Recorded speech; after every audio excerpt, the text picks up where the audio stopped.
Mahasiswa Universiti Pendidikan Sultan Idris melaksanakan kegiatan kunjungan ke UIN Araniri Banda Aceh pada tanggal 12 Mei 2024 dalam rangka mempererat tali silaturahmi antara Universiti Malaysia dengan UIN Araniri Banda Aceh.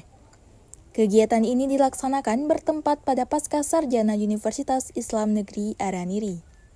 Kegiatan ini dibuka sekaligus penyampaian kata sambutan oleh Bapak Profesor Dr. Mujibur Rahman MAG selaku Rektor Universitas Islam Negeri Araniri.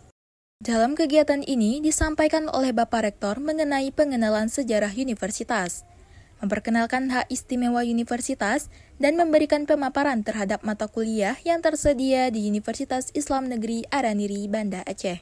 Dari Universitas Islam Negeri Araniri, saya Anjanisa Munawara, tim Araniri TV melaporkan.